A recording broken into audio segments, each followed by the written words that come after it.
1994, 2 casos se tornaram referência na discussão sobre a ética no jornalismo.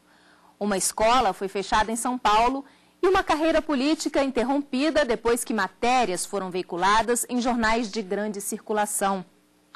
Onde estava a ética quando esses episódios aconteceram?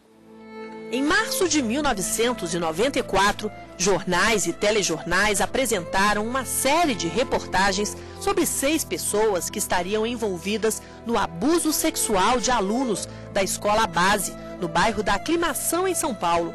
Foram acusados os donos da escola, Icuchiro e Maria Aparecida Shimada, 2 funcionários e um casal de pais. Pela denúncia, as crianças eram levadas para uma mansão onde os abusos eram cometidos e filmados. O delegado, sem verificar os fatos e baseado em laudos preliminares, passou a notícia aos jornalistas. Na época, Alex Ribeiro, ainda estudante do curso de comunicação, resolveu transformar a história em livro. Caso Escola Base, os abusos da imprensa. As informações eram publicadas sem serem checadas, esse era um problema. O manual diz, quando você recebe uma informação em off, você tem que checar essa informação com pelo menos 2 outras fontes. Então, esse é um erro. Outro erro é o sensacionalismo puro e simples. Você pegar depoimento de criança de 4 anos de idade e tentar arrancar alguma coisa ali, forçar uma declaração, um choro, uma declaração mais emocional e menos factual. Esse tipo de coisa aconteceu durante o caso todo. A divulgação do caso levou à depredação da escola. O casal Shimada chegou a ser preso, mas o inquérito policial foi arquivado por falta de provas. A denúncia não tinha qualquer fundamento. As pessoas tiveram a vida arrasada. O grande sonho da vida dela era criar essa escolinha. Ela era professora, fazia muitos anos, acho que 20 anos na época, e ela juntou dinheiro, todas as economias, comprou uma escolinha decadente ali, montou, demorou anos de investimento na vida dela e foi tudo destruído. Esse caso ele foi emblemático pela maneira, pelo alcance na época, mas também pela repercussão. Ele mudou muito a maneira da imprensa lidar com, por exemplo, com criança. Hoje, se você for olhar os jornais não dão o nome da criança na época publicavam. Na época já tinha o Estatuto da Criança e do Adolescente, mas mesmo assim se publicava. O Estado de São Paulo, o governo do Estado de São Paulo teve que pagar uma indenização alta para as famílias, e as famílias também foram cobrar indenizações dos principais veículos de comunicação, e as indenizações passaram a ser muito maiores do que elas eram até então. Outra falsa notícia se tornou célebre pelo valor da indenização paga.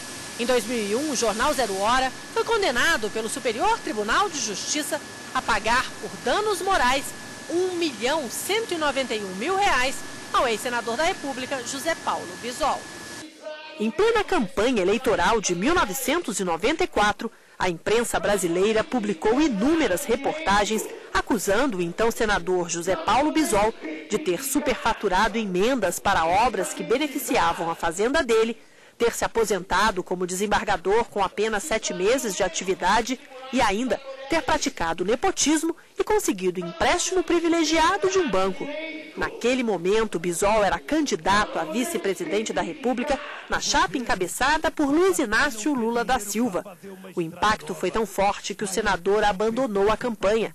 Nada foi provado. Por telefone, o ex-senador, que mora em Porto Alegre, falou sobre o assunto. A pressão foi tal que eu me senti numa situação irreparável. Quer dizer, eu não tinha defesa, eu estava simplesmente esmagado, porque era a imprensa nacional toda veiculando o que não era verdadeiro. Eu senti desde o início que se tratava de um fato irreparável. E quantas indenizações, senador? Uma reparação econômica não é uma reparação moral, né? Eu procuro não alimentar mágoas, porque o ressentimento só me prejudicaria, né? E procuro esquecer as pessoas que estiverem envolvidas. O fato só fica presente como a mais amarga das experiências da minha vida. Elizabeth Veloso trabalhou no Correio Brasiliense por 2 anos. Ela conhece o outro lado da notícia equivocada, acusada de ter feito uma reportagem com informações falsas. Em 1996, o Ministério Público divulgou uma lista de condenados por invasão de terras públicas no Distrito Federal, mas omitiu que 2 condenações haviam prescrito. Beth produziu uma outra matéria explicando o erro, mas o jornal não publicou.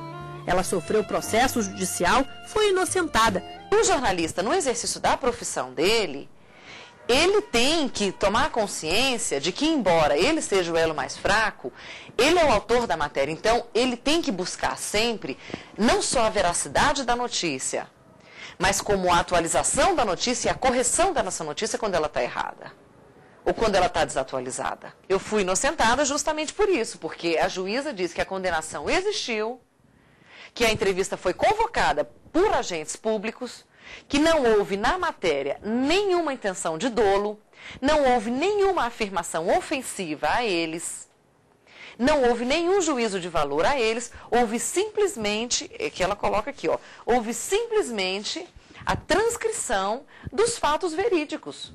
O Brasil tem hoje 40 mil jornalistas registrados e milhares em formação nas faculdades. Ética jornalística existe como disciplina, mas e na prática? A ética ela é bastante discutida aqui na Faculdade de Comunicação, mas eu acho que com o tempo, com a necessidade do mercado, com os nossos estágios, a gente acaba esquecendo de seguir a conduta ética. Então é bastante complicado, porque muitas vezes o que a gente vê aqui na academia, a gente não consegue aplicar no mercado de trabalho. A questão ética é muito debatida e é preciso um estudo disso a fundo, porque o jornalista tem um certo poder, é o 4º poder.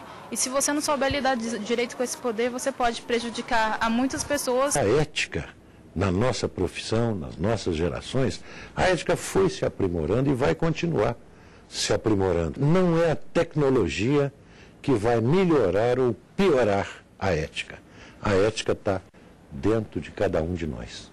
O jornalista, ele prestava contas muito mais aos patrões do que à população. Hoje ele tem um pouco mais de preocupação com o público, com a sua imagem profissional e, portanto, com seu decoro profissional. O cidadão hoje ele tem uma capacidade tão grande de checar as informações que ele recebe da imprensa e dos profissionais de imprensa que o grande juiz da ética jornalística hoje é o consumidor de informação.